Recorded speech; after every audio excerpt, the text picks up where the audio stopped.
మంచిది. అక్కడ కూర్చోబెట్టి చెప్పండి హల్లెలూయా. ప్రభు మహాకుని బట్టి మనము ఎన్ని రోజు కూడికి రండి? ఎన్నో రోజు ఇది? హ్యాపీయా? మంచిది, చాలా సంతోషం. మరి ఇప్పుడు చాలా టైం అయింది, నేను ఎక్కువసేపు మాట్లాడను, ఇంకా నాకు ఆకలిస్తుంది కనుక త్వరగా ముగించుకుందాం. హల్లెలూయా. అందరూ ఒకసారి పక్కన వారికి ఎడమవైపు కుడి కూడా షేక్ హ్యాండ్ ఇచ్చి దేవుడు నీతో మాట్లాడతాడు చెప్పండి. దేవుడు నీతో మాట్లాడతాడు. ఆమేన్. మంచిది. మీరు యవనస్తులుగా ఏది వినాలని ఆశపడతారు? మీకు అవకాశం ఇస్తున్నా, చెప్పండి. ఏ అంశం మీద నాతో మాట్లాడమంటారు? నేను స్త్రీల కోటం కూడా అదే అడిగాను. కనుక మీకు యవనస్తు గుడిలో కూడా యవనస్తు అందరూ ఉన్నారు అనుకోండి. కనుక ఏది మాట్లాడదామంటారు చెప్పండి. ఏ సబ్జెక్ట్ వినాలని ఆశ ఉంది మీకు? సరే, మంచిది. యోసేపు గురించి. సరే, అయితే మనం ఏం చేద్దామంటే యోసేపుని కవర్ చేస్తూ మాట్లాడదాం. ఓకేనా? మనం ఎన్నిసార్లు మనం విన్నా కూడా ఇంకా వినాల్సినవి చాలా ఉంటది. అందరూ చెప్పండి. దేవా, నీ వాక్యము ద్వారా నాతో మాట్లాడమని యేసు నామములో అడుగుచున్నాను తండ్రి. ఆమేన్.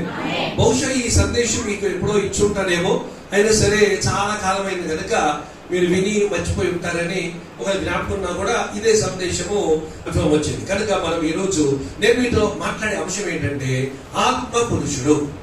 చెప్పండి, ఏంటండి ఈరోజు అంశం ఏంటి చెప్పండి? ఆత్మ. రాత్రి వేళ సభలో ఏ అంశం మీద మాట్లాడేది చెప్పండి ఎవరైనా? మంచి దినములు. Very good. నిన్న ఉదయం నేను మాట్లాడిన అంశం ఏంటి చెప్పండి? విశ్వాస వనిత. బాగా గుర్తుంటుంది మీకు. మొత్తానికి ఈ బట్టల గుంటూరు నన్ను మర్చిపోయిన మెసేజ్ మర్చిపోదు. ఆమేన్. గుడ్. ఇప్పుడు అంశం ఏంటి? ఆత్మ పురుషుడు. సో ఆత్మ పురుషుడు. మరియు మనకు బైబిల్ గ్రంథంలో చూసినట్లయితే ప్రాముఖ్యంగా మనకు రెండు రకమైన పురుషులు ఉన్నారని మన బైబిల్ గ్రంథంలో రోమా పత్రికలో మనం చూస్తాం. ఓకే, అందులో ఒక మాట మనం చదువుకొని ప్రారంభిద్దాం. రోమా పత్రిక రండి దయచేసి ఒకసారి.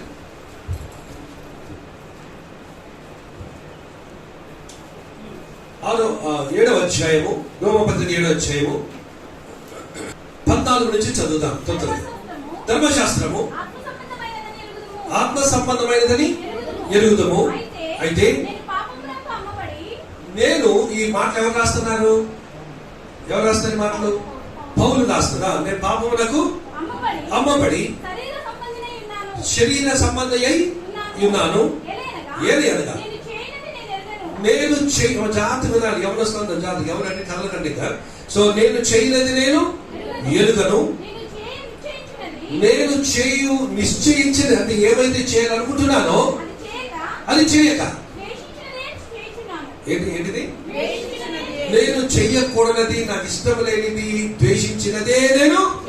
ఫర్ ఎగ్జాంపుల్ చెప్తా. సినిమా చూడకూడదు అనుకుంటాం, అక్కడే కూర్చొని చూస్తాం. సినిమా చూడకూడదు అనుకుంటాం, ఇంట్లో ఎవడో టీవీ ఆన్ చేస్తారు, సీరియల్ ఆన్ చేస్తారు, వాళ్ళు చూస్తుంటారు, మనం కూడా చిన్న చిన్న తొమ్మిది చూపు చూస్తూ ఉంటాం. అవునా? చేయకూడదే మనం చేస్తూ ఉంటాం. తర్వాత నిశ్చయింపనేది నేను చేసిన ఎలా? ధర్మశాస్త్రము శ్రేష్టమైనది అయినట్టు కావున ఇకను దాన్ని చేయనది నా యందు నివసించు పాపమే గాని నేను కాదు. ఎవరు చెప్తారు ఈ మాటలు? పౌలు చెప్తాడు. ఇది ఇప్పుడు కష్టం ఉంటది కానీ వివరిస్తాను, మీరు జస్ట్ గాబర పడకండి. ఫస్ట్ ఆలకించండి. చదువు. నా యందు అనగా నా శరీరమందు మంచిది ఏది నివసింపదని నేను ఎరుగుదును. మేలైనది చేయవలనని కోరిక నాకు కలుగుతున్నది కానీ దాని చేయుట. చూసారా? మేలైనది చెయ్యాలని ఆశ అయితే ఉందట, కానీ దాన్ని చేయలేక పోతున్నాను అంటున్నాడు. మనందరికి అదే ఉంది. 10 మందికి సాయం చేయాలనుకుంటాం, చేయలేము కదా. అసలు ఎప్పుడు కూడా అబద్ధం ఆడకూడదు అనుకుంటాం, కానీ ఆడతానే ఉంటాం. ఈరోజు నేను ఇంకా చర్చికి వస్తున్నాను కనుక చర్చికి నేను నా సెల్ ఫోన్ తీసుకెళ్ళకూడదు అనుకుంటాం, కానీ తీసుకెళ్ళాం. సైలెంట్ మోడ్ పెట్టమంటాం, కానీ వైబ్రేషన్ పెడతాం. అది వాక్యం వింటా ఉంటాం, పర్సనల్ గుర్రు అంటూ ఉంటుంది. మన తలపు ఎక్కడికి వెళ్తుంటాయి, ఎవరు చేస్తున్నాడు, ఏం చేస్తున్నాడు, ఎందుకు చేస్తున్నాడు, మెసేజ్ మర్చిపోతాం. మనం చేయాలనుకుంటున్నాం కానీ మనం చేయలేకపోతున్నాం. చూసారు? ఇది ఈ పోరాటం ఎవరు ఈ పోరాటంలో ఉన్నారు? ఇక్కడ పౌలు అటువంటి భయంకరమైన అంటే అంత ఆత్మ విషయం కలిగిన వాడై కూడా అంత సఫర్ అవుతాడు అనమాట. అంత భయంకరంగా చేయాలనుకుని చేయలేకపోతున్నాడు, వెళ్ళాలనుకుంటున్నాడు వెళ్ళలేకపోతున్నాడు, ఉండాలనుకున్నట్లుగా ఆయన ఉండలేకపోతున్నాడు. ఇది ఆయనే కాదు, ప్రతి మనిషిగా పుట్టిన వారి ప్రతి ఒక్కరికి కూడా అది ఉండేటువంటి అది మరి సమస్య. తర్వాత చదవమ్మా. నేను చేయకూడదు నేను చేయించు ఉన్నాను. తర్వాత నేను కోరని దానిని చేసినట్లా దానిని చేయలేదు, నా యందు నివసించు పాపమే కానీ ఇక నేను కాదు. కాబట్టి మేలు చేయగోరు నాకు ఒక నియమము నాకు. తర్వాత అంతరంగ పురుషుని బట్టి కానీ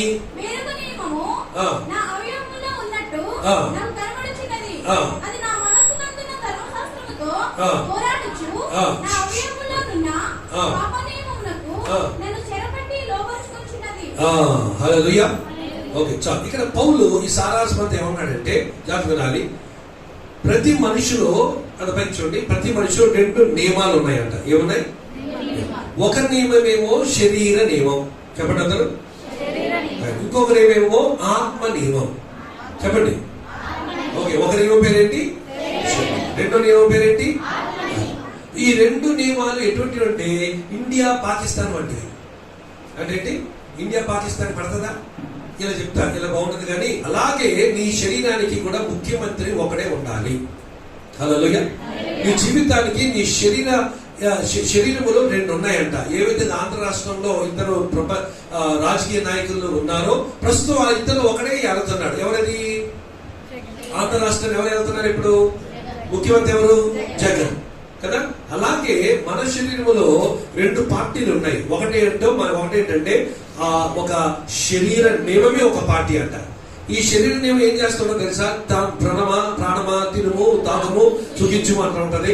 ఇంకా ఈ శరీర నియమం ఏం చేస్తుందంటే అంద చందాలు చూపడానికి ఆ శరీరాశ, నేత్రాశ, జీవపు డబ్బములు అవి కోరుకునేటువంటిది ఈ యొక్క శరీర నియమం.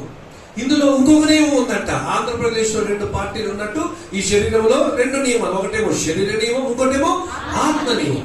ఈ ఆత్మ నియమం ఏం చేస్తుంది? తప్పు, పాపం చేయకూడదు, అబద్ధం ఆడకూడదు, బూతులు ఆడకూడదు, కొండలు ఆడకూడదు, సినిమాలు చూడకూడదు, శిఖాలు కొట్టకూడదు, అనవసరంగా వాళ్ళకి వీళ్ళకి లెటర్స్ రాయకూడదు, మెసేజ్ పెట్టకూడదు అని ఈ ఆత్మ నియమం ఏం చేస్తుంటది? చెప్తా ఉంది ఆత్మ నియమం. సో లోపల ఇప్పుడు ఎవరి పోరాటం జరుగుతుంది? ఇక్కడేమో ఆంధ్రప్రదేశ్ లో ఎన్నికలు అయిపోయి ఒకడు ఓడిపోయి ఒకడు గెలిచాడు కదా. గెలిచినాడు ఎవరు? ఓడిపోయినాడు ఎవరు? కానీ ఈ శరీరంలో ఓటమి గెలుపు అనేది అది దానికి అర్థం ఉండదు. ఈ పోరాటానికి అర్థము. కానీ ఈ యొక్క శరీరంలో ఏం చేయాలంటే మనము ఆత్మ శరీరాన్ని గెలుస్తూ ఉండాలి. నేను గెలిచేశాను ఇక హాయిగా ఉండొచ్చు అని అనడానికి అవకాశం. జగన్ ఎన్ని సంవత్సరాలు ఉన్నాడు? 5 సంవత్సరాలు. కానీ ఈ యొక్క శరీర నియమాన్ని ఆత్మ నియమం గెలిస్తే ఆత్మ నియమం ఎన్ని సంవత్సరాలు ఉంటది చెప్పలేము. మరో నిమిషంలోనే ఆత్మ నియమము దెబ్బతినవచ్చు. అందుకని ఆత్మ శరీర నియమాలు ఎప్పుడు పోరాడుతూనే ఉంటాయి ప్రతిరోజు. అందుకనే మనము ప్రతిరోజు ఈ శరీర నియమాన్ని మనం ఏం చేయాలి? యవనస్తులైన అందరం కూడా ఆత్మ నియమము చేత దాన్ని అదుపులో పెట్టాలి. అదుపులో పెట్టినప్పుడు మనం ప్రతిరోజు గెలుస్తూ ఉంటాం. హల్లెలూయా. అందుకని మనం గెలవాలంటే శరీర నియమము ఆత్మ నియమము చెప్పిన మాట వినాలంటే మనం రోజు కూడా ఒక 5 పనులు చేయాలి. చెప్పండి అందరూ, పెట్టండి అందరూ. నంబర్ 1 ఏం చేయాలి? ప్రార్థన. చెప్పండి. ఇలా పెట్టండి అందరూ. వాక్యము ఇలా పెట్టండి. తర్వాత సంఘము. 4 మీరు పెట్టండి. సాక్ష్యము. ఓకే, చెప్పండి. ప్రార్థన, వాక్యము, సంఘము, సాక్ష్యము. అలా 5 పెట్టండి. ఏంటిది? సహవాసము. రాసుకున్నాను. ఇవన్నీ 5 చాలా ఇంపార్టెంట్ అన్నమాట.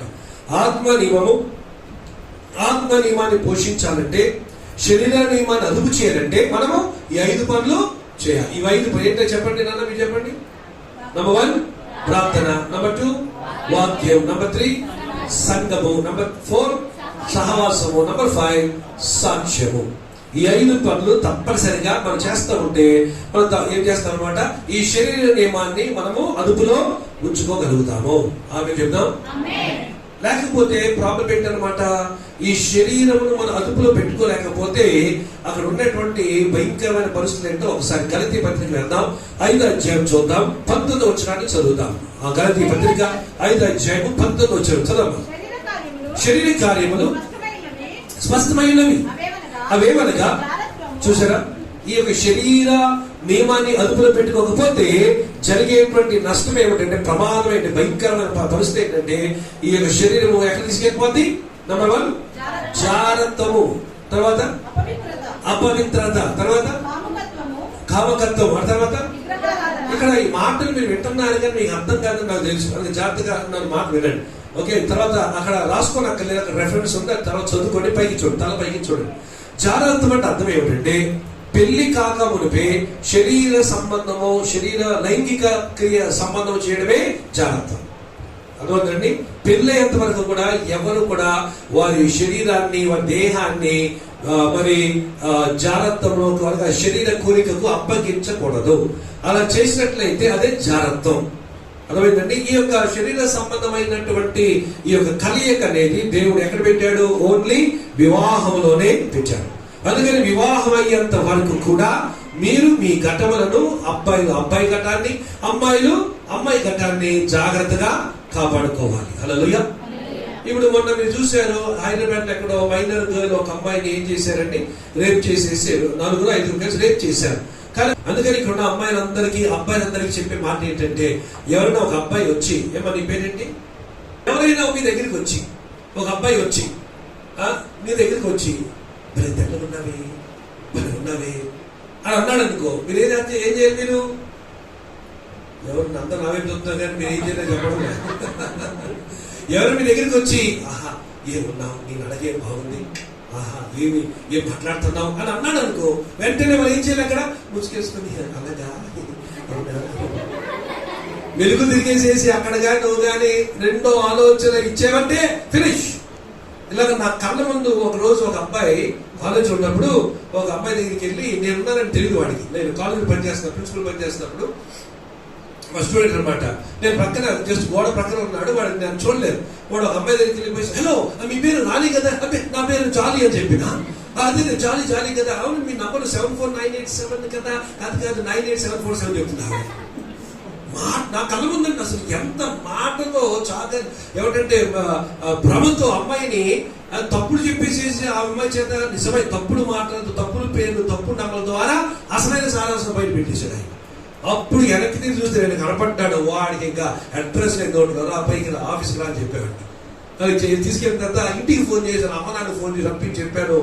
తర్వాత వాడు బతుకు మొత్తాన్ని కంప్లీట్ చేశాడు. కానీ అలాంటి అబ్బాయిలు ఉంటారు. అందుకని వివాహం అయ్యేంత వరకు కూడా, వివాహం అయ్యేంత వరకు కూడా ఎవడు నువ్వు ఎంత అందంగా ఉన్నావు, ఎంత చక్కగా ఉన్నావు, ఎంత తెల్లగా బుజ్జిగా గుండ్రంగా ఉన్నావు అన్నా సరే అన్నయ్య అని అంటూ నేర్చుకో.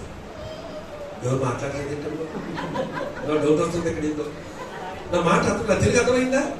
ఏమన్నా అలాంటి వాళ్ళు వచ్చినప్పుడు అబ్బాయి చాలా పండులాగా, కుర్రోడ్లాగా, చిరంజీవిలాగా, చరణ్లాగా, చిరులాగా ఉండొచ్చులేము. ఏ జూనియర్ ఎన్టీఆర్ లాగున్నా, ఏ చిరులాగున్నా, ఎలాగున్నా సరే మీరు వాడికి ఏం చెప్పాలి? అమ్మ నాన్న చూసి మీకు పెళ్లి చేసేంత వరకు అన్నయ్యే. ఎందుకంటే మనం ప్రతిజ్ఞ చేస్తాం కదా, ఆల్ ఇండియన్స్ ఆర్ మై, భారతదేశమున మాతృభూమి, భారతీయులందరూ అంతే, దాన్ని కాపాడుకోరు. అంతే తప్ప మరి అనవసరంగా చోటించలేదు ఏమైపోతుందన్నమాట. సో కానీ జాగ్రత్త అంటే అర్థం ఏంటి? ఇప్పుడు పెళ్లి కాకముందే శరీర సంబంధం దిగిపోవడం అనేది దానివల్ల రోగాలు, జబ్బులు, వ్యాధులు. నేను కొన్ని కేసులు చూశాను, విషయ పండితులు ఉన్నారు, వారికి పెళ్లి కాకముందే అక్రమ సంబంధం, లైంగిక సంబంధాలు పడిపోయారు. పెళ్లి అయితే పిల్లలు కాదు, గర్భసంచి తీసి పడేశారు, గర్భసంచి తీసి పడేశారు వాళ్ళు. ఎందుకంటే పెళ్లి కాకముందు అది పెళ్లిలోనే, వివాహ జీవితంలో, దాంపత్య జీవితంలోనే దేవుడు దాన్ని ఏర్పాటు చేశాడు. అంతవరకు జాగ్రత్తగా శరీరాన్ని కప్పుకోవాలి, కాపాడుకోవాలి, భద్రంగా ఉండాలి. హల్లెలూయా చెప్పండి. ఇవన్నీ ఏ క్రియలు? శరీర క్రియలు. ఈ జాగ్రత్త చదువు, జాగ్రత్తము, అపవిత్రత, కామకత్వము, విగ్రహారాధన, అభిచారము. అభిచారం అంటే ఏంటి? పెళ్ళైన వాడు పెళ్లి కాని దానితో, లేదా పెళ్ళైన స్త్రీ పెళ్లి కాని అబ్బాయితో చేసేది అభిచారం. వ్యభిచారం అంటే ఏంటి? పెళ్ళైన వాడు భార్యను గాక పెళ్ళైన మరొకరి భార్యతో పాపం చేయడం, అది వ్యభిచారం. ఇలాగ జారత్వం, అభిచారం, వ్యభిచారం 3 వేరు వేరు. మీకు అర్థమైంది ఇప్పుడు? జారత్వం అంటే ఏంటి? పెళ్లి కాకుండా అమ్మాయి అబ్బాయి ఇద్దరు కలుసుకోవడం అనేది అది జారత్వం. పెళ్ళైన వాడు పెళ్లి కాని అమ్మాయితోనో, పెళ్ళైన స్త్రీ పెళ్లి కాని అబ్బాయితోనో కలవడం అనేది అభిచారం. పెళ్ళైన పురుషుడు పెళ్ళైన మరొక స్త్రీతో లైంగిక పాపం చేయడం అనేది జారత్వం, వ్యభిచారం. ఇవి ఏవి కూడా ఆత్మ సంబంధమైనవి కావు. ఇవన్నీ కూడా ఏంటంట? శరీర క్రియలంట, శరీర క్రియలంట. అందుకని చాలా జాగ్రత్త. తర్వాత చదవమ్మా. ఏమా? ద్వేషములు, కలహములు, మత్సరములు, క్రోధము, కక్ష, భేదము, విమతము, అసూయ, మత్తతులు, అల్లరితో కూడిన ఆటపాటలు మొదలగునవి 17 ఉంటాయి అక్కడ. సో ఇవన్నీ కూడా దేనికి సంబంధమైన? ఇవన్నీ కూడా శరీరానికి సంబంధం. ఇప్పుడు నా అంశం ఏంటి ఈరోజు? నా టాపిక్ ఏంటి? ఆత్మపురుషుడు. సో ఆత్మపురుషుడు ఏం చేయాలి? ఈ శరీర క్రియలను ఏం చేయాలి? కంట్రోల్లో పెట్టాలి. ఈ శరీర క్రియలను అదుపు చేయాలి. ఈ శరీర క్రియలను అసలు వాటి మీద పెత్తనం చలాయించాలి. హల్లెలూయా. అర్థమవుతుందండి? ఈ శరీర క్రియలకు ఏ ఒక్కదానికి లొంగిపోయినా నేను మొత్తం ఈడ్చుకొని లాక్కొని వెళ్ళిపోతాయి. అర్థమైందండి? అందుకని మాట్లాడదాం. అందుకని ఎటువంటి పరిస్థితుల్లో శరీర క్రియలకు చోటు ఇవ్వడానికి యవనస్తులైన మీరు ఏమాత్రం కూడా మీరు అవకాశము ఇవ్వకూడదు. Praise the lord. ఆమేన్ చెప్పండి. యేసు ప్రభు వారు పులుపు గురించి మాట్లాడారు. చాలా సందర్భాలు చెప్పారు. ఒక చిన్న పులిసిన పిండి మామూలు పిండిలో కలిస్తే ఏమైపోతుందట? పిండంతా అది. ఆ చిన్న పులిసిన పిండే ఆ చిన్న పాపం. అది సిగరెట్ కావచ్చు, మందు కావచ్చు, ఓకే, అభిచారం కావచ్చు. విన్నాం కదా ఈ 17 శరీర క్రియలు. వీటిలో ఏ ఒక్కటైనా నీలో ఉన్నట్లయితే అది ఏంటనమాట? అది చిన్న పులిసిన పిండి వంటిది. అది నీ లైఫ్ లోకి ఎంటర్ అవుతే ఏమైపోతుంది? నీ జీవితం అంతా కూడా పులిసిపోతుంది. అందుకని చాలా జాగ్రత్తగా మనం ఉండాలి. ఆమె చెప్పండి. సో కానీ ఇప్పుడు అంశం ఏంటి? ఆత్మపురుషుడు దేంతో పోరాడాలి? శరీర ఫలముతో, శరీర క్రియలతో పోరాడాలి. ఇప్పుడు జాతి మీద నంబర్ 3. నేను ఇప్పుడు నంబర్ 1 2 విషయాలు చెప్పాను. నంబర్ 1 ఏం చెప్పానండి? చెప్పండి. మొట్టమొదటి ఏం చెప్పాను నేను? 2 ఉన్నాయి ప్రతి మనిషి చెప్పాను. నంబర్ 1. 2 ఏం చెప్పాను నేను? ఆత్మనియమము, శరీరం 2 ఉన్నాయి. వాళ్ళన్నింటి మధ్య పోరాటం జరుగుతున్నాయి కనుక ఆ పోరాటం జరిగించేవి ఏమిటో మనం చూసాం. నేను గలతీ పత్రిక ఇది. ఇప్పుడు నంబర్ 3 3వ పాయింట్ వద్దాం. 3వ పాయింట్ మనం వచ్చినట్లయితే గమనించండి. అక్కడ బైబిల్ గ్రంథంలో ఒక చోటుకు వెళ్తాం మనం. ఎక్కడికంటే రోమాపత్రిక రండి. రోమాపత్రిక 8వ అధ్యాయంలో మనము ఒకసారి 5, 6, 5 నుంచి చదవండి. శరీరానుసారులు శరీర విషయముల మీద చూసారా? శరీరానుసారులు దేని మీద మనసు ఉంచుతారంట? శరీర విషయం మనసు ఉంచుతారు. ఆత్మానుసారులు ఆత్మ విషయం మీద. ఒకవేళ నీవు కానీ ఆత్మానుసారమైన దానివా లేక శరీరానుసారమైన వాడివా అని తెలుసుకోవాలంటే నువ్వు అద్దం ముందు ఎంత టైం గడుపుతున్నావో ఒకసారి ఆలోచించు. అద్దం ముందు ఎంత టైం గడుపుతావు? ఏమా ఎంత టైం గడుపుతావు? అద్దం ముందు మనం ఎంత గడుపుతాం? ఒక నిమిషం రికార్డే. ఓకే, మొత్తానికి ఎంతో ఒక 2-3 నిమిషాలు కలుపుతాం. జుట్టు దూకుంటాం, లేదా పౌడర్ ఇప్పుడు రాయడం కనుక జుట్టు దూకుంటాం. తర్వాత ఉంగరా జుట్టు కనుక అది సరిగ్గా దూపం తినడానికి కూరలు అయిపోతుంది. నా బాధ నాది. సరే, మొత్తానికి ఇంకా ఆడవాళ్ళు అయితే ఈరోజు ఆడవాళ్ళు కనీసం 15-20 నిమిషాలు తీసుకుంటారు. ఎందుకంటే వారికి తల వెంట్రుక చూసుకోవాలి, క్లిప్ చూసుకోవాలి, కాటుకు చూసుకోవాలి, లిప్ స్టిక్లు చూసుకోవాలి, ఇంకా ఏదో చూసుకోవాలి, చాలా ఐ టెక్స్ చూసుకోవాలి, క్యూట్ టెక్స్ చూసుకోవాలి, ఎన్ని చూసుకోవాలి బాబోయ్. అయితే ఇక్కడ ఏమన్నాడంటే శరీరానుసారులు శరీర విషయముల మీద శరీర విషయం మనసుస్తారు. అంటే అర్థం ఏంటి? ఏమి తిందామా, ఏమి తాగుదామా, ఏమి ధరిస్తామా, అదొక ఎత్తు. అయితే ఇంకోటి ఏంటి? చీరల దగ్గర చూడాలండి బాబు. అసలు నేను అనుకోండి వెళ్తాం, వెళ్ళిన తర్వాత ఏం కావాలి? నేను వెళ్ళాము, మా హోటల్ కింద ఉంది. వెళ్ళిన తర్వాత నాకు మరి ఏదో వేడిగా ఉంది కదా అని చెప్పి నేను వెళ్ళాము. ఈ టీషర్ట్ చూసాము, నచ్చింది. 10 minutes కాదు 7 minutes అయిపోయి వచ్చేసి ఫినిష్. దాన్ని వేసుకొని వెనకాల చూసుకొని ప్రక్కన చూసుకొని అలా వెనకాల చూసుకొని ఇంత అవసరం? అసలు బైబిల్ చెప్పే మాట ఏంటి? అందము, సౌందర్యము, మరి ఎందుకు శరీరానికి అంత ప్రాముఖ్యత ఇస్తున్నావు? శరీరాన్ని కాపాడుకో, శరీరం భద్రపరచుకో, శరీర ఆరోగ్యాన్ని చూసుకో, శరీరం చక్కగా డీసెంట్ గా డిగ్నిఫైడ్ గా పౌడర్ రాసుకొని దువ్వుకొని నీటికి రా. అంతే తప్ప గంటల తరబడి గంటకు జడ చేయడానికి కొన్ని లక్షలు తీసుకుంటారు. జస్ట్ జడ చేయడానికి, హెయిర్ డ్రెస్సింగ్ చేయడానికి 1 సెషన్ ఆయన కొన్ని లక్షలు తీసుకుంటాడు జావేద్. అది అసలు అంత అవసరమా? ఆ ₹1,00,000 ఖర్చు పెట్టి జడను చేసుకున్నందుకు తర్వాత మళ్ళీ ఇంటికి వెళ్తే ప్రోగ్రామ్ అయిపోతుంది. ఇంటికి వెళ్తే ఏం చేయాలి? మళ్ళీ అది ఒక సావాలి.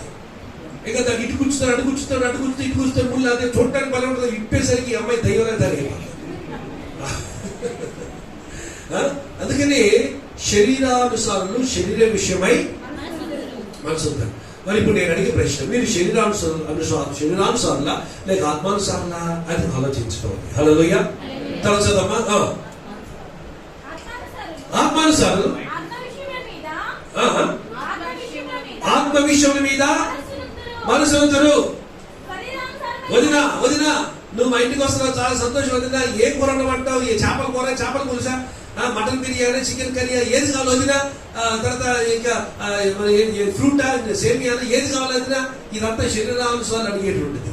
ఆత్మానుసారాలు ఏమంటారంటే, వదిన మా ఇంటికి వస్తున్నావా, త్వరగా రా వదిన, ప్రేమ ఉందని మనం కలిసి కూర్చొని ప్రార్థనలో కలిసి గడుపుదాం. అది ఆత్మానుసారం చెప్పేది. మీకు బయట అర్థమైందా? అలా చెప్తే వదిన ఏం చేస్తుంది? ప్రార్థన అడగాలి, వదిన ఏం చేస్తే చెప్పండి, రావడం మానేస్తుంది. మరీ మంచిది, ఖర్చు తగ్గుతుందాయి, శ్రమ తగ్గుతుందాయి, వస్తేరా ఆత్మీయంగా. కానీ నువ్వు చేసే పనుల వలన నువ్వు ఆత్మానుసారిగా ఉన్నావా, శరీరానుసారంగా ఉన్నావా, నీకే అర్థమైపోతుంది. ఇప్పుడు దేవుని స్తోత్రం కలుగుతుంది కాక చెప్పండి. హల్లెలూయా. తర్వాత చదవండి. శరీరానుసారమైన మనసు ఏంటంట? మరణము. జీవ ఆత్మానుసారమైన జీవమును సమాధానమునై. శరీరానుసారమైనటువంటి మనసు, ఆత్మానుసారమైన మనసు. నేను ఒక వ్యక్తిని మీతో పంచుకోబోతున్నాను. ఓకే, ఆత్మానుసారమైనటువంటిది జీవమును, సమాధానం ఎలాగో ఒక ఉదాహరణ చూపిస్తాను. శరీరానుసారమైన మనసు ఎలాగో ఒకసారి ఒక చిన్న క్లుప్తంగా చూడు. శరీరానుసారమైన మనసు ఏంటంట? మరణం అంట. కనుక జాగ్రత్త. నువ్వు ఇంకా లోకంలో ఉన్న వాటిని ప్రేమించచ్చు, ఆచరించచ్చు, ఆదరించచ్చు, లోక శరీర కోరికలు కలిగి ఉన్నట్లయితే నువ్వు మరణంలో ఉన్నావు, నీకు జీవము లేదు. అర్థమవుతుందండి? కనుక నీవు దేవుడు అంటుకట్టుకొని బైబిల్ చెప్పి 5 పనులు చెప్పి గుర్తుందా? చెప్పండి. నంబర్ 1 ప్రార్థన, నంబర్ 2 వాక్యం, నంబర్ 3 సంఘం, నంబర్ 4 నంబర్ 5 సాక్ష్యం. ఈ 5 చేసినట్లయితే మీరు ఆత్మానుసారులుగా ఉండగలుగుతారు. లేకపోతే శరీరానుసారంగా ఉండిపోయి ఆ శరీరానుసారమైన మనసు ఏంటంట? మరణంలో ఉండిపోతారు. చాలా మంది ఇక్కడ మరి లోకంలో చర్చిలకు వెళ్తున్నారు, ఆ బెంచ్లో కూర్చుంటారు, ప్రార్థన చేస్తారు, బైబిల్ చదువుతారు, తర్వాత ఇంకా అన్ని కార్యక్రమాలు పాల్గొంటారు. కానీ వారిలో ఏమి లేదు, జీవం లేదు, వారిలో మరణం అనేది. అందుకని ప్రకటన గ్రంథంలో చెప్తున్నాడు, జీవించుచున్నావని పేరు మట్టుకు నీకు ఉన్నది కానీ నీవు. చూసారా, చాలా మందికి తెలియదు వారు మన మృత్యువులో మరణంలో ఉన్నారని. జీవించుచున్నావని పేరు మట్టుకి నీకు ఉంది కానీ నువ్వు ఎవరు అంటే అసలు మృతుడివి. అందుకని ఆత్మానుసారమైన శరీరానుసారమైన మనసు మరణమును, కానీ జీవము ఆత్మానుసారమైన మనసు జీవమును. ఆత్మానుసారం మనసు ఏం తెస్తుందంట? సమాధానం తెస్తుందంట. హల్లెలూయా. నేను ఇక్కడ ఏమనిస్తున్నా? నీ పేరేంటన్నా? రాజు. Very good. సో ఏ మనసు కావాలి నీకు? మనందరూ ఏ మనసు కావాలి? నిజమేనా? కరెక్టేనా? మరి అప్పుడు ఏం చేయాలి? శరీరానుసారమును అని మనసును ఏం చేయాలి? అది ఉంచాలి. ఏం చేయాలో తర్వాత చెప్తున్నాడు, వినండి. ఏలయనగా శరీరానుసారమైన మనస్సు దేవునికి విరోధమై ఉన్నది. అది దేవుని ధర్మశాస్త్రములకు లోబడదు, ఏమాత్రము లోబడనేరదు. చూసారా, శరీరానుసారమైన మనసు అంట దేవుని ధర్మశాస్త్రానికి లోబడదు. ఈరోజు కూటమి ఉంది, యవనస్తులు కొనుక్కొని రండి అని మీరు అందరూ చెప్పారు. మరి వాళ్ళు వచ్చారా? చాలా మంది చెప్పిన వాళ్ళు చాలా మంది రాలే. ఎందుకు రాలే? వాళ్ళు ఏ మనసు అంది? శరీరానుసారం వస్తే ఏంలే, పెద్ద ఏముండలే అని ఒక లైట్ గా తీసుకున్న చాలా మంది ఉన్నారు. మాకు తెలుసులే, మాకు పెద్ద అవసరం ఏంటి? ఇది యవనస్తులు ఎంజాయ్ చేస్తున్న టైం ఇది.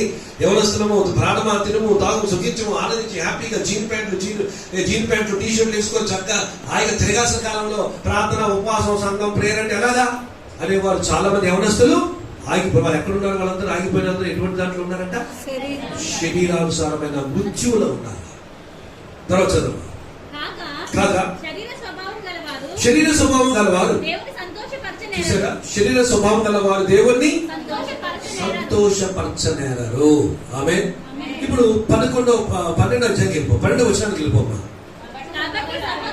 కాబట్టి సహోదరులారా శరీరానుసారంగా ప్రవర్తించడానికి మనం శరీరమునకు, చూసారా, మీరు శరీరానికి రుణస్థులు కాదు. తాగకపోతే అని అన్నానికి డైలాగ్ అనే అవకాశం లేదు. కానీ ఇక్కడ మన చదువు వచ్చిన చక్కని మాట, సహోదరులారా మనము శరీరమునకు రుణస్థులము కాము. We are not indebted to the flesh. We are free. Hallelujah. అందుకని చదవమ్మా. మీరు శరీరానుసారంగా ప్రవర్తించేలా చావాల్సిన వారి ఇందులు కానీ ఆత్మచేత ఆ మాట అండర్లైన్ చేసుకున్న బైబిల్ అందరూ కూడా ఆత్మచేత శరీర క్రియలను చంపినలా జీవించదు. అండర్లైన్ చేసుకుని అందరూ ఆ మాట అండర్లైన్ చేసుకోవాలి. ఇది చాలా కీలకమైనటువంటి, ఇది చాలా ప్రాముఖ్యమైన కీలకమైనటువంటి వచనం. మన క్రైస్తవ జీవితానికి, ఆత్మీయ జీవితానికి మనందరం కూడా పాటించవలసినటువంటి వచనం ఏంటంటే ఆత్మ చేత శరీర క్రియలను ఏం చేయాలంట? చంపినలా జీవించడము. హల్లెలూయా. ఎడవైపు తిరిగి శరీరించి ఆత్మ చేత శరీర క్రియను చంపు. పక్కన శరీరం చెప్పాలి. ఆత్మ చేత శరీర క్రియలను చంపు. ఆత్మ చేత శరీర క్రియలు చంపు. హల్లెలూయా. అలా చంపితే అప్పుడు నీ లైఫ్ ఒక చక్కని అద్భుతమైన పరలోకంగా మారిపోతుంది. నీ జీవితం ఒక శాంతి, సమాధానంతో, ఆనందంతో నిండిపోతుంది. నీ లైఫ్ ఒక అద్భుతమైన దీవెనలు, ఊహించని కార్యాలు, అడిగిన దానికంటేను, ఊహించిన దానికంటేను అత్యధికమైన కార్యాలు దేవుడు చేస్తాడు. ఆమె చెప్పండి, గట్టిగా చెప్పండి కూడా స్వామి చెప్పండి. ఆమె దేనికంటే గొప్ప చేస్తాడు, ఊహించిన దానికంటే మరియు అడిగిన దానికంటే అత్యధికంగా ఆయన కార్యాలు ఆయన చేయగలుగుతాడు. దేవుని స్తోత్రం కలుగును గాక. అందుకని ప్రియమైన వాళ్ళారా, మనము ఏం చేయాలంటే శరీర క్రియలను ఏం చేయాలి? ఆత్మ చేత ఏం చేయాలంటే చంపివేయాలి. ఈ రోజున అంశం ఏంటి? ఆత్మ పురుషుడు. సో ఇది ఇప్పుడు వరకు మీకు చెప్పిన 4 పాయింట్స్ చెప్పాను, అర్థమై ఉన్నాయి అనుకుంటున్నాను, రైట్? ఇప్పుడు మనం ఉదాహరణ చూద్దాం. శరీర సంబంధి ఒక వ్యక్తిని చూద్దాం, ఆత్మ సంబంధి అయిన ఒక వ్యక్తిని చూద్దాం. శరీర సంబంధమైన వ్యక్తిని మనం న్యాయాధిపతుల గ్రంథానికి వెళ్ళినట్లయితే అక్కడ మనకు 13వ అధ్యాయం నుంచి ఒక వ్యక్తి కనపడతాడు, 16వ అధ్యాయం వరకు కనపడతాడు. ఎవరు ఆ వ్యక్తి? సంసోను. ఓకే, సంసోను ఆత్మ ఉన్నవాడే, దేవుని ఆత్మ ఉన్నవాడే.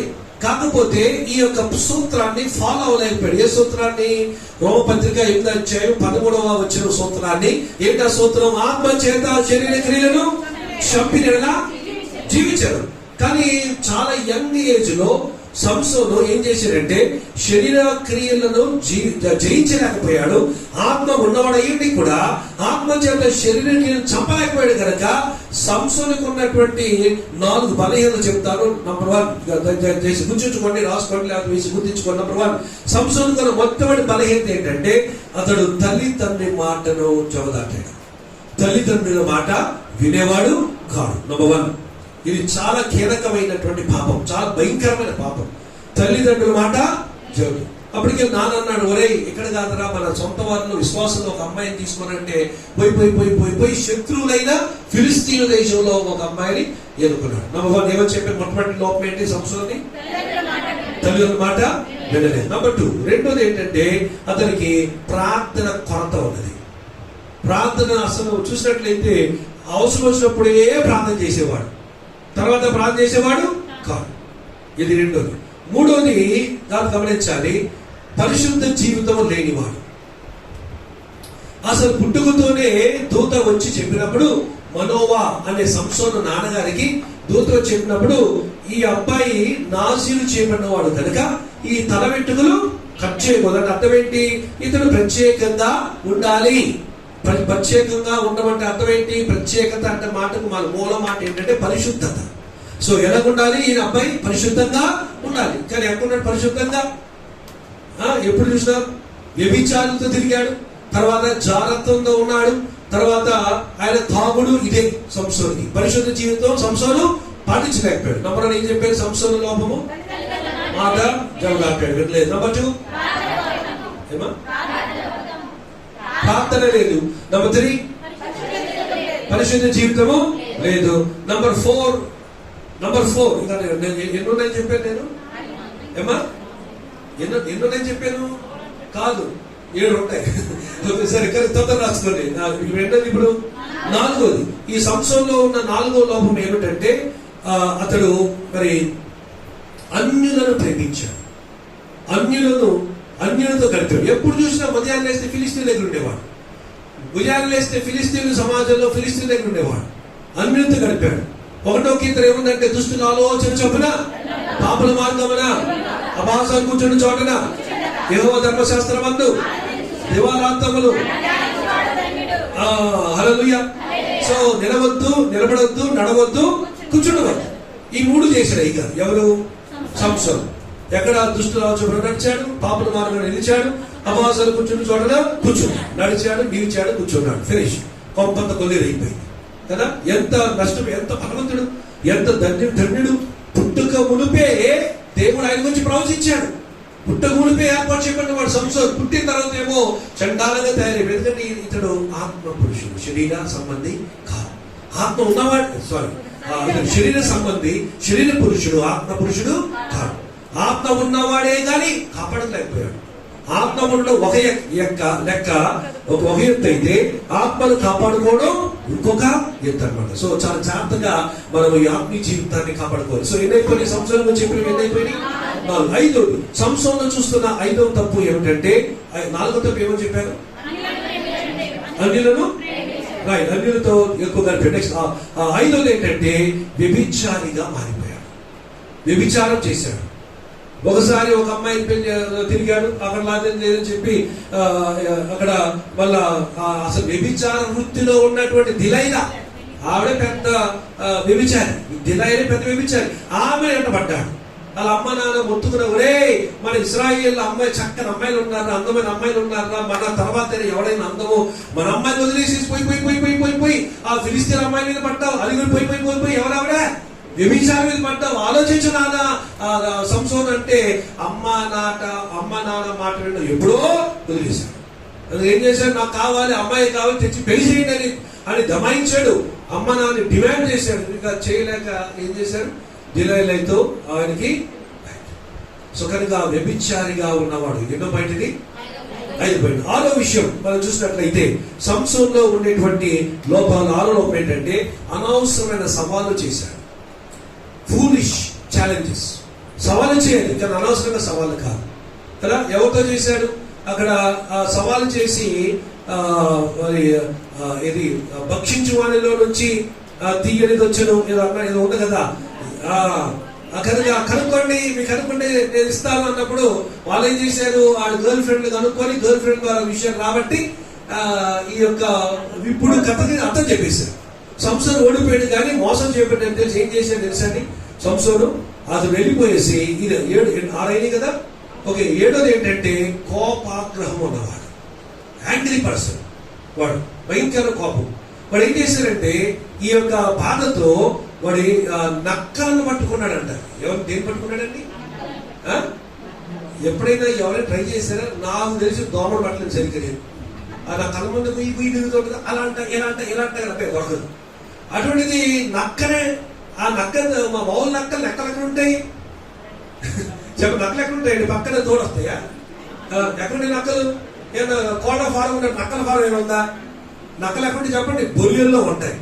ఆ కోపంతో ఏం చేశాడు? వెళ్ళిపోయేసి బొరియల్లో తొవ్వేసేసి ఆ నక్కలు పట్ల కలుస్తుంది కదా కలుస్తుంది. కానీ వాడి యొక్క సంసోను యొక్క దీన్ని చూసి ఆ నక్కని తీసుకొచ్చి నోరు పట్టాడు. నోరుతో పట్టుకుని బయట లాక్కొని వచ్చాడు. ఆ నోరు సంకల ఇలా పెట్టేశాడు. పెట్టిన తర్వాత ఇంకా పరిగెత్తి ఇంకో నక్కలు పట్టుకున్నాడు. ఆ నక్కలు నోరుతో పట్టుకున్నాడు. నోరుతో పట్టుకున్న తర్వాత దాన్ని సంకల పెట్టాడు నోరు. ఈ 2 తోకలు కలిపి ఇక్కడ మూడేసేసాడు. చూడండి అసలు వాడు బలము, ధైర్యము, వాడి తెలివి చూడండి అసలు కదా. ఆ నక్కలకి ఇలా ఎన్ని జంటలంట? 300 నక్కలు, 150 జంటలు అలా పెట్టడం. అన్ని అయ్యో ఆ నక్కలు ఊరుకుంటాయా? అది అట్టది ఇంటది ఒకరు కలుసుకుంటున్నాయి, ఏం చేయాలి తెలియక. కానీ ముడి ఎంత గట్టి వేసాడంటే ఇక అది కట్ చేస్తే తప్ప ముడి కొడతాం, అంత గట్టి వేసి పడేసాడు. ఇలాగ ముడేయడం పడడం ఇలా పడడం ముడేయడం పడేయడం 300 నక్కలు పట్టడం ప్రస్తుతం ఎవడు మనిషి ఎవడో కానీ దేవుని స్తోత్రం కలుగునే కాక. అప్పుడు ఏం చేశాడు, తోకలికి కిరోసిన్ వేసి నిప్పండించాడు. ఆ తోకలు మండుతూ ఉంటే ఈ నక్కలు అమ్మయ్య హాయ్ అంటాయా? చెప్పండి, ఏం చేస్తే ఈ నక్కలు వామ్మో కియో కర్రో మర్రో అనుకుంటా అదొట్టు ఇదొట్టు మొత్తానికి ఫిలిస్తీన్ల పొలంలో వదిలేశారు ఈ 300 నక్కలు. పోయేసి ఏమైపోయి పొలం మొత్తం కాల్చివేశారు. అంత కోపము పనికి. బైబిల్ చెప్పే మాట, ఎవరి కోపము వానికి శత్రువు. సో 7 విషయాలు చెప్పాను సంవత్సరం గురించి. చాలా ఉన్నాయి కానీ జస్ట్ గుర్తుకొచ్చేవాళ్ళు చెప్పండి. నంబర్ 1 చెప్పండి, మాట వినలేవాడు. నంబర్ 2 చెప్పండి, ప్రార్థన చేసేవాడు. నంబర్ 3 పరిశుద్ధత లేనివాడు. నంబర్ 4 ఏమా అన్యులతో సమయం గడిపేవాడు. నంబర్ 5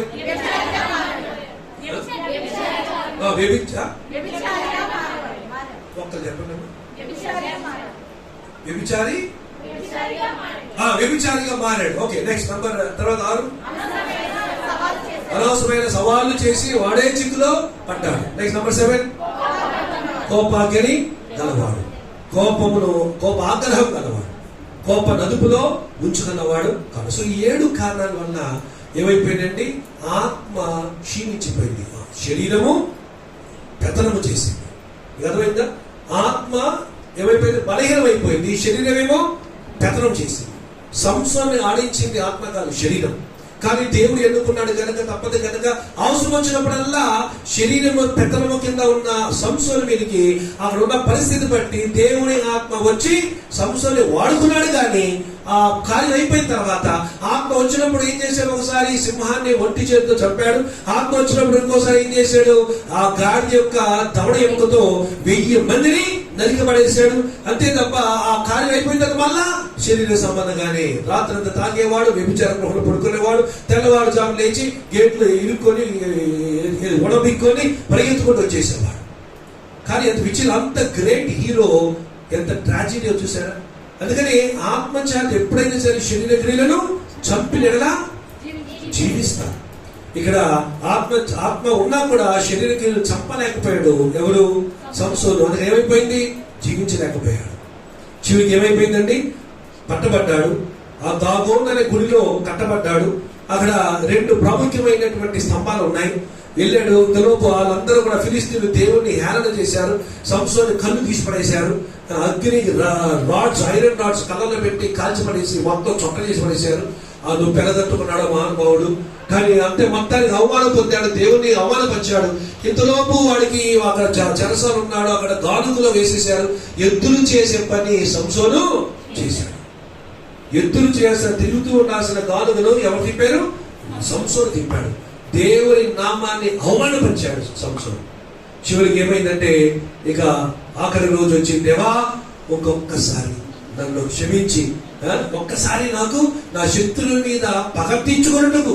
అక్కడ కూడా సంసోను చెప్పే సాకేంటి తెలుసా, నన్ను క్షమించని అడగలేదు కానీ అక్కడ దేవా నేను వహింపచ్చున్నట్లు అక్కడ. ఎందుకంటే నాకు చివరిసారి బలం ఎందుకు దయచేయాలి, నాకు ఎందుకు దయచేస్తావు, చివరిసారి నా శత్రువుల మీద నేను ప్రతీకారం తీర్చుకోను. ఆ పగే ఉంది కానీ ఆత్మీయత మట్టుకు. అందుకని చాలా మంది అంటారు, నన్ను అడిగారు, సార్ సంసోను ఎక్కడున్నాడు, పరలోకంలో ఉన్నాడా లేక నరకంలో ఉన్నాడా? నేను అందరికి చెప్పే మాట ఏంటంటే, నేను పరలోకి వెళ్ళిన తర్వాత చెప్తా అంట. పరలోకి వెళ్ళిన తర్వాత చెప్తా. నువ్వు వస్తే నువ్వు వెళ్తావు, నువ్వు రాకపోతే అదే అర్థమైంది నీకు. నీకు అనవసరం ఆయన ఎక్కడున్నా, నీకెందుకు అమ్మాయి, నీకెందుకు చెప్పు, నువ్వు ఎక్కడ ఉండాలో ఆలోచించుకో. హల్లెలూయా. నువ్వు వెళ్తావో లేదో. సో కనుక శరీరాన్ని అదుపులో పెట్టుకోలేకపోయాడు ఎవరండి, సంసోను. ఏమైపోయాడు, ట్రాజెడీ. యంగ్ ఏజ్ లో ఓకే, శరీరానుసార మనసు మృతము, మరణమైనది. ఎంత కరెక్ట్ గా రాసి బైబిల్లో. అది కనుక పాపము ఆయన కొన్ని సంవత్సరాలు చేసిన తర్వాత అతడు నాయకత్వం చేసిన తర్వాత చనిపోయాడు. సంసోను ఇంకా చాలా కాలం ఉండుండేవాడు. సంసోను నుండి ఇంకెంత అద్భుతమైన కార్యాలు, విషయాలు జరిగి ఉండేవో, కానీ అవి ఏవి కూడా సంసోను పొందుకోలేకపోయాడు. ఇది శరీరానుసారమైన మనస్సు కలిగిన వాడు. ఇప్పుడు చెప్పండి, శరీరం గెలుస్తుందా ఓడిపోతుందా? శరీరం ఎక్కువ కాలం ఉంటుందా, ఆత్మ ఎక్కువ కాలం ఉంటుందా? నువ్వే మాట్లాడలేదు. Praise the lord. ఏది మహిమ తెస్తుంది దేవునికి, శరీరమా ఆత్మ? ఇప్పుడు శరీరానుసారమైన వ్యక్తి గురించి చెప్పాను కదా, ఇప్పుడు ఆత్మానుసారమైన వ్యక్తి గురించి చూద్దాం రండి. త్వరగా ఆది కాండం చూసి ముగించుకుందాం. ఆది కాండము 32వ అధ్యాయము. మహిమ కలుగును గాక. రైట్, చెప్పండి. 37వ అధ్యాయం. ఆది కాండం 37వ అధ్యాయంలో 1వ వచనం చదవండి దయచేసి త్వరగా. యాకోబు తన తండ్రి పరదేశవాసిగా ఉండిన అమ్మా క్షమించండి, 39వ అధ్యాయం. యోసేపును ఐగుప్తునకు తీసుకొని వచ్చినప్పుడు ఫరోయకు ఉద్యోగస్తుడును రాజ సంరక్షక సేనాధిపతి. రైట్ అమ్మా, ఇందాక శరీరముల గురించి ఎవరిని ఉదాహరణకు చూసుకున్నాం మనం? సంసోను. ఇప్పుడు ఆత్మ గురించి ఎవరు ఉదాహరణ చూసుకోబోతున్నాం మనం? శరీరానుసారమైన మనసు మరణం. మరి చనిపోయా లేదా? ఇంకా చాలా కాలం ఉండాల్సిన వాడు ఎవరు? సంసోను. ఏమైపోయాడు? సంసోను చనిపోయాడు. ఇప్పుడు ఆత్మానుసారమైన మనసు, ఆత్మానుసారమైన వాడు జీవమును సమాధానం. ఎలాగా ఈ రెండు మాటలు నెరవేరాయో దయచేసి చూద్దాం. రెండు గమనించండి, చదవమ్మా. నంబర్ 1వ వచనం చదవండి. యోసేపు ఐగుప్తులకు తీసుకొని వచ్చి ఫరోయకు ఉద్యోగస్తులను రాజ సంరక్షకుడైన పోతీఫరును ఐగుప్తీయుడు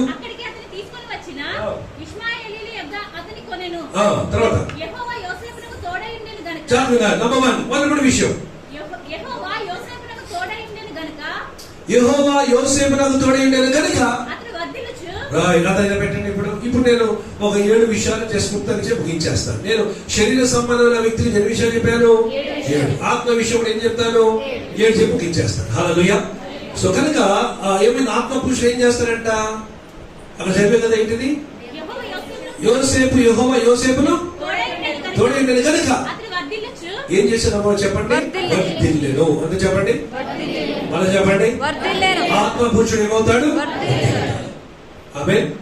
ఆత్మ పురుషుడు ఏమవుతాడమ్మా? నువ్వు వర్ధిల్లాలి. ఎక్కడ వర్ధిల్లుతా? అన్ని విషయాలు వర్ధిల్లడం అంటే 1 కాదు 2 కాదు. చూడండి, యోహాను రాసిన 3వ పత్రిక, యోహాను రాసిన 3వ పత్రిక మరి 3 నుంచి చదవండి. యోహాను 3వ పత్రిక 3వ వచనం చదవండి.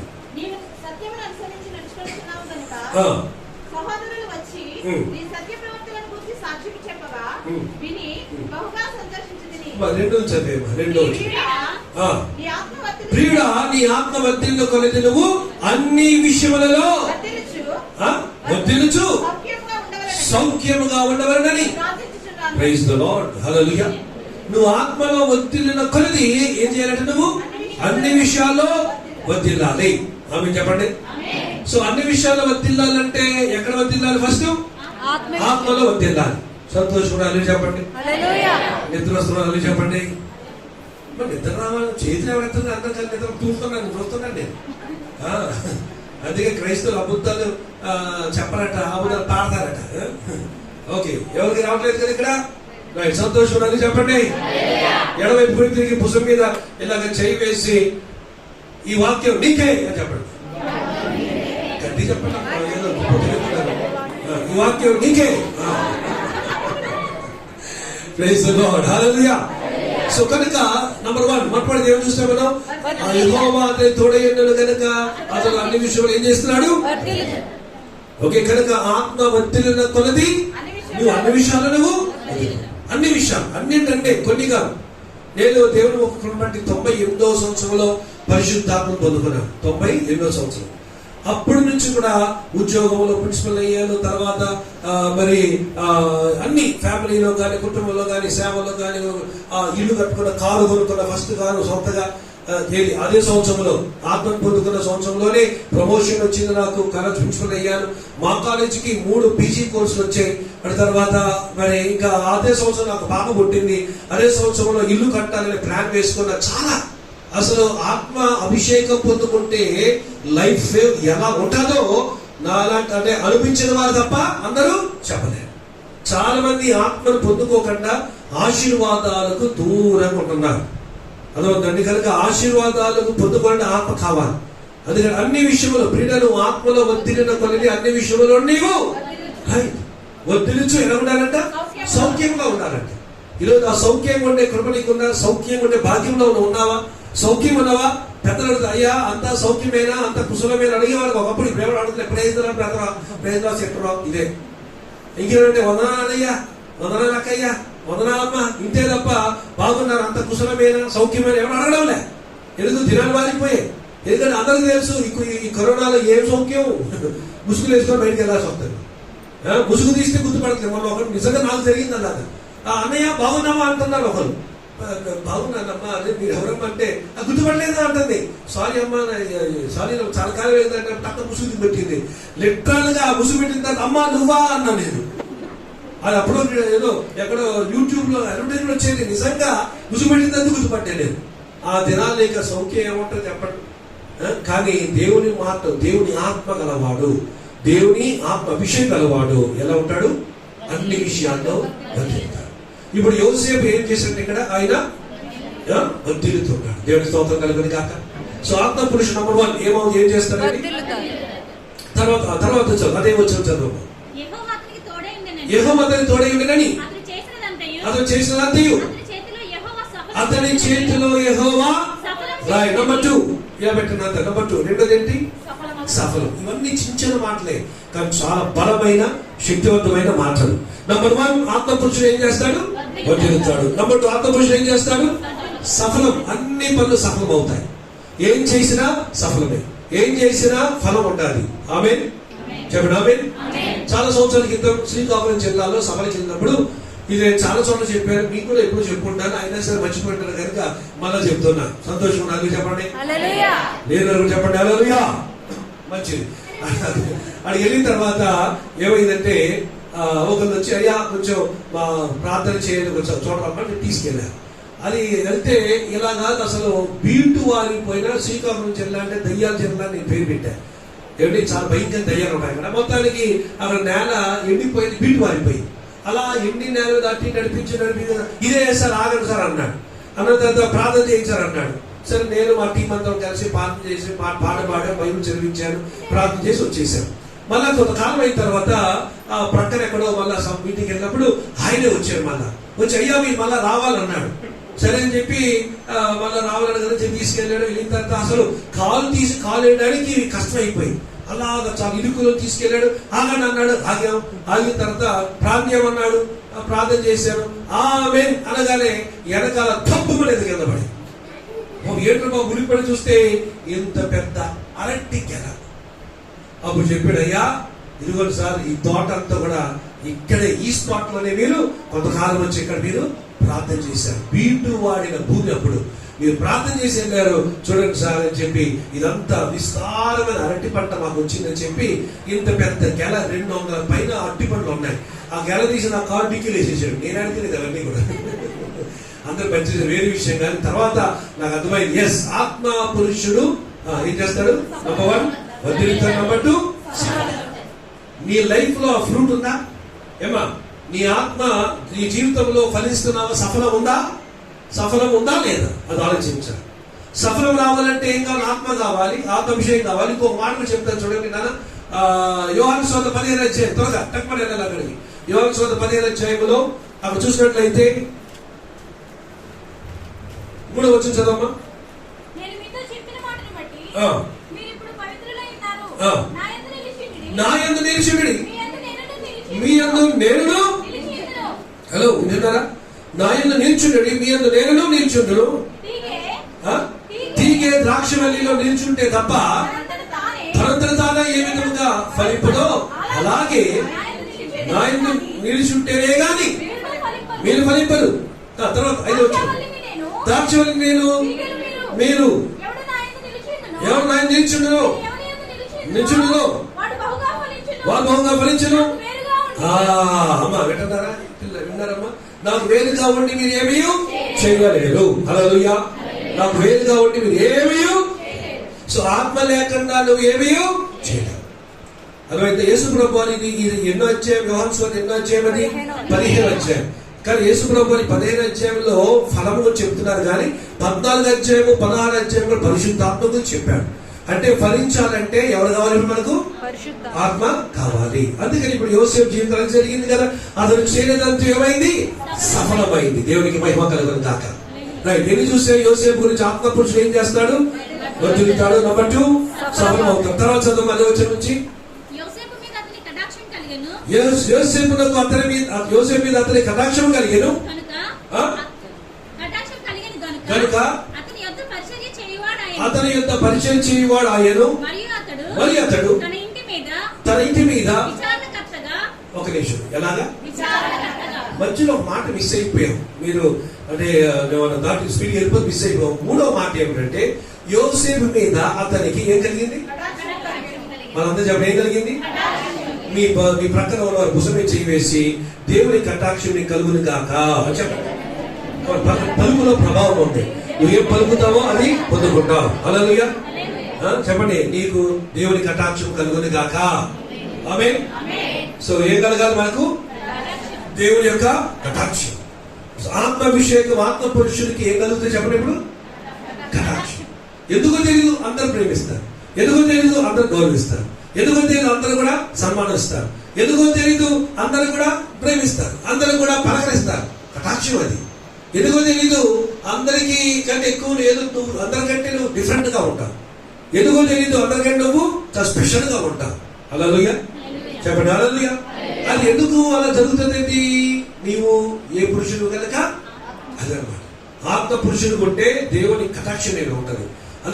అందుకని నాలుగోది ఆత్మ పురుషుని మీద ఏముంటుంది? కటాక్షం. God's favour. తెలుగులో కటాక్షం ఉంటుంది, ఇంగ్లీష్ ఏముంటుందంటే గాడ్స్ ఫేవర్ అన్నమాట. గాడ్స్ ఫేవర్ నీ మీద ఉంటుంది. ఆత్మ నీలో ఉన్నట్లయితే ఓకే. ఎందుకంటే ఆయన ఆత్మ లేనివాడు ఆయన వాడు కాడు. ఆయన ఆత్మ లేనివాడు ఆయన వాడు అయినప్పుడు ఆయన అనుగ్రహము కటాక్షము నీ మీద ఉంటుంది. ఆమె చెప్పండి. నువ్వు చేసిన సఫలం చేస్తాడు, నేను దీవిస్తాడు, నీ చదువులో కూడా మంచి విజయం. అప్పుడు ఇంటర్మీడియట్ స్టార్ట్ అయింది, జూనియర్ ఇంటర్ ఎగ్జామ్స్ ఉందనగా 15 రోజుల ముందు అప్పుడు రక్షణ పొందాయి. ఫినిష్. లైఫ్ మొత్తం కటాక్షంతో నిండిపోయి. ఎలా చెప్తాను ఆలోచించే సంతోషం చెప్పండి. అదే ఇక్కడ ఉన్నారా? కూర్చోపైకి నాకు ఏదో చెప్పాయి చెప్పండి. దేవా నీ కటాక్షము నా మీద కూడా చూపించమని యేసు నామములో అడుగుచున్నాను తండ్రి. ఆమేన్. ఏమైందంటే అది కటాక్షం, దేవుని కటాక్షం నా మీద. యేసే నమ్ముకున్నాను కదా, అప్పుడు ఆ గుడ్ ఫ్రైడే రోజు రక్షణ పొందాను. అంతే, దేవుని అనుగ్రహం వచ్చింది. ఏమైంది తెలుసండి? ఇంటర్మీడియట్ తర్వాత నా subject English, history, civics. Maths కాదు, సైన్స్ కాదు, అంటే ఆర్ట్స్ గ్రూప్ లో ఇంటర్మీడియట్ ఫస్ట్ క్లాస్ వచ్చింది. హల్లెలూయా. మా ఫ్యామిలీలో రికార్డ్. ఇప్పుడు వరకు ఎవరు కూడా ఆర్ట్స్ గ్రూప్ ఫస్ట్ క్లాస్ వచ్చిన లేడు మా ఫ్యామిలీ, మా రాయి వంశంలో. Intermediate first class. తర్వాత మరి చెన్నై వెళ్ళిపోయాం, BA literature, English literature, Madras వైలర్ కాలేజ్. అక్కడ BA English literature first class. తర్వాత మెడ్రాస్ అదే కాలేజ్ లో మళ్ళా ఎంఏ లిటరేచర్ చేశా.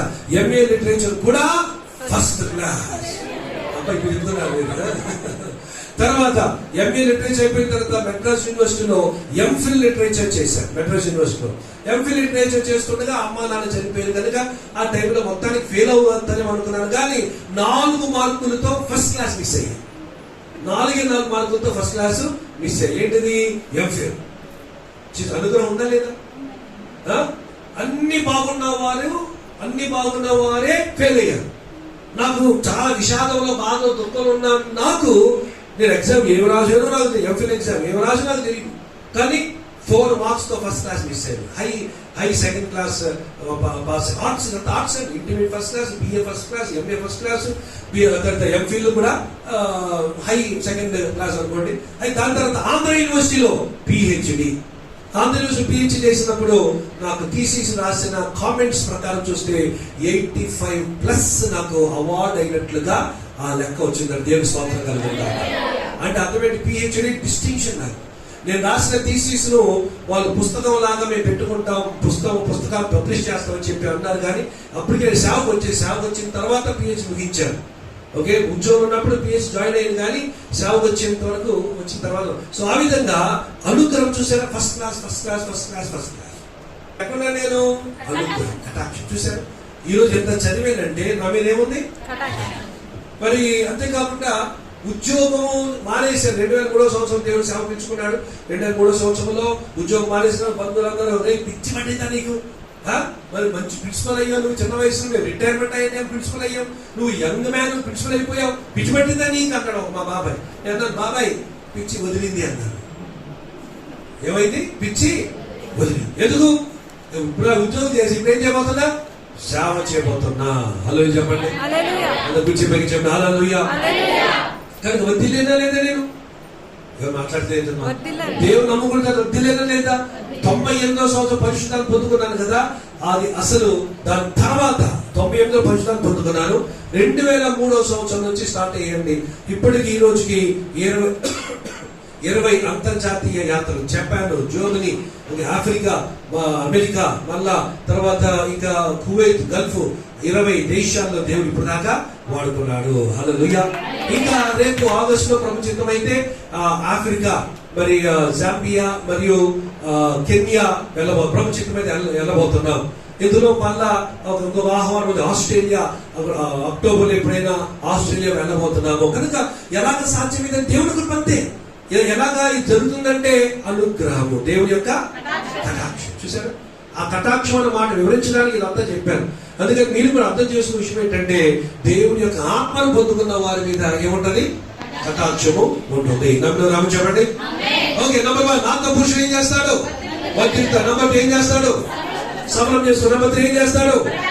కటాక్షం. నంబర్ 4 తర్వాత చదువుమా. అదే అదే అదే వచ్చిన మన చదువు, ముందు చదువు. యోసేపు మీద అతనికి కటాక్షం కలిగెను గనుక కనుక అతని యొద్ద పరిచర్య అతని యొక్క పరిచర్య చేయువాడై ఆయను మరియు అతడు తన ఇంటి మీద విచారణకర్తగా. అయ్యా వింటున్నారా?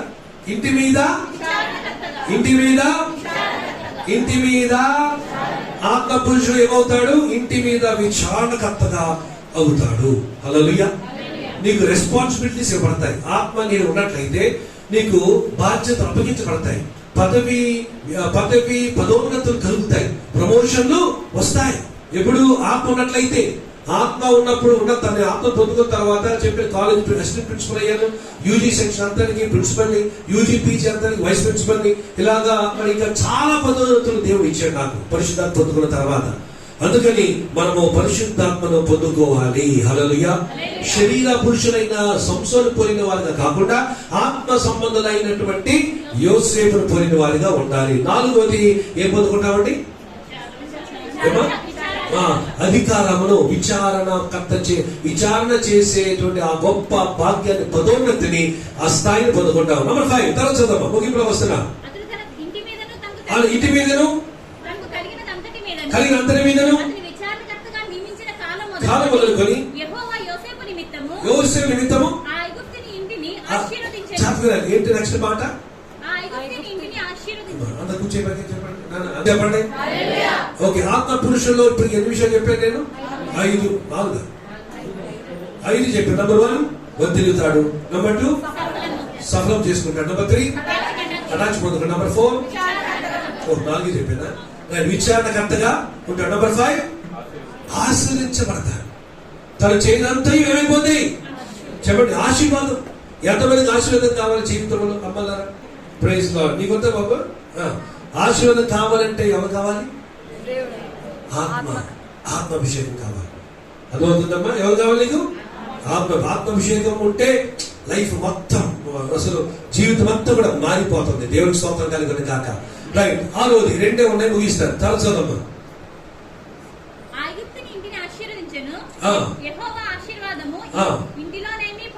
ఇంటిలోనేమి పొలంలోనేమి కలిగిన సమస్తం మీద. ఎందుకు చెప్తానంటే అక్కడ మాట ఏంటా మాట? కలిగినంతయు ఆశీర్వాదము ఇంటిలోనేమి పొలంలోనేమి. అది చూసారా? సో నా కాళ్ళ మీద కూడా, నా ఇంటి మీద, నా ఫోన్ మీద, నా చేతిలో ఫోన్లు ఈజీ పాడవు. ఫోన్ నా ఇంట్లో ఏ వస్తువులైనా ఈజీ పాడవు. నా చేతికి వచ్చింది ఏది కూడా పాడవదు. పురుషుడు యొక్క ఆశీర్వాదము అన్నిటి మీద ఉంటుంది. నా ల్యాప్టాప్ మీద ఉంది, నా భార్య మీద ఉంది, నా బిడ్డల మీద ఉంది. అన్నింటిలో కూడా నా పిల్లలు ఆశ్రయించబడుతున్నారు. మీకు అర్థమవుతుందా? ఎందుకు? ఆత్మ చెప్పండి. ఆత్మ పురుషుడు. ఆత్మ పురుషుడుగా ఉంటే నీ భార్య, నీ బిడ్డలు, తర్వాత ఐషు, తర్వాత చిన్ను, వీళ్ళు కూడా ఏమైపోతారు? ఎవరు బట్టి? నీ మీద ఉండే ఆ అభిషేకాన్ని బట్టి. హల్లెలూయా. గడిచేవాడు. హల్లెలూయా. ఎంతమంది అలా ఆశించబడుతున్నారు? చేతి చూపించండి. చేతులు బాగా ఎత్తుతారు, కానీ అది పొందుకోవాలి కదా మరి, కదా? అది పొందుకోవాలి. అభిషేకాన్ని, ఆశీర్వాదాన్ని మనం పొందుకోవాలి. ఎన్ని అయిపోయినాము ఇప్పటికి? Last one. ఓకే, చదవమ్మా. కలిగినదంతయు ఆ. యోసేపు చేతికి అప్పగించి ఆ. తన ఆహారం తినుట తప్ప ఆ. తనకేమి ఉన్నదో ఏమి లేదో విచారించిన వాడు కాడు. కాడు. యోసేపు రూపవంతుడును సుందరుడునై ఉండెను. అటు తర్వాత అతని యజమానుడు యోసేపు రూపవంతుడును సుందరుడునై ఉండెను. రూపవంతుడును సుందరుడునై సుందరుడై. నిన్న మధ్యాహ్నం కూడా ఒక అమ్మాయిని, సుందరమైన అమ్మాయిని చూసా. ఎవరు అమ్మాయి? అబీగే, రూపవతి. ఈయన రూపవంతుడు, ఆమె రూపవతి. ఈయన బైబిల్లో వీళ్ళందరూ అందగాలంటండి. అసలు మిస్టర్ బ్యూటీ క్వీన్లు, బ్యూటీ క్వీన్లు వీళ్ళందరూ. వీళ్ళు పనిలోకి వెళ్ళినప్పుడు అసలు వాళ్ళు చూస్తా ఉండిపోతాం మనం. అంత ఆత్మీయమైన, అంటే మామూలు ఆత్మీయ, భౌతిక అందగా జూయిష్ పీపులే number 1 beauty kings, beauty queens. మీకు తెలుసా? అన్నిట్లో కూడా యూదుల పిల్లలు నంబర్ 1 పొజిషన్. అటు యోసేపు ఎటువంటాడంట? రూపవంతుడును సుందరుడైన. ఇలా ఉండగా ఒక ఆమె కళ్ళు ఈయన మీద పడ్డాయి. ఎవరి కళ్ళు పడ్డాయి ఈయన మీద? ఆయన యజమానుడైన పోతిఫర్ యొక్క భార్య కళ్ళు ఈయన మీద పడ్డాయి. ఓకే, అంటే అర్థం ఏంటి? ఆవిడ మంచిది, చెడ్డది కాదు. ఆవిడ వాస్తవం, ఆవిడ గురించి చదివే చరిత్ర మంచిదే. కాకపోతే ఆవిడకి ఈయన అంత అందగాడు అనమాట. ఎవరు? యోసేపు. ఆ ఇంటికి వచ్చేటువంటి మిగతా స్త్రీలందరూ కూడా చూడటం, మెచ్చుకోవడం. భలే ఉన్నాడే, బానిసలాగా లేడే, రాజకుమార్ లాగా ఉన్నాడు, ఏంటి తెల్లగా ఉన్నాడు. ఐగుప్తీయులకి వీళ్ళంతా నల్ల బ్యాచ్ కదా, కానీ ఇదేమో తెల్ల బ్యాచ్ కనుక ఇది తెల్లగొన్నాడు, ఇది అందగాడు, ఏంటిలాగా అని వాళ్ళు చెప్పే మాటలని విని విని విని విని విని అమ్మగారికి కోరిక కలిగింది, కన్నేసింది. ఏమన్నా యోసేపు రా కొంచెం లోపలికి అన్నాడు. అంటే ఆ మనోడు తప్పించి తిరిగాడు. చివరికి ఒక ఇంట్లో ఎవరు లేనప్పుడు ఏం చేసిందండి? ఆయన అంగిని పడుకుని ఏమంది? రా వచ్చి నాతో పాపం చేయాలి. అప్పుడు ఆత్మ పురుషుడు చెప్పే మాట అక్కడ యోసేపు చెప్పాడు. చూడండి, ఇంత ఘోరమైన దుష్కార్యం చేసి దాని ముందు చదవాలి. నీవు అతని భార్యమైనందున నిన్ను తప్ప మరి దేనిని?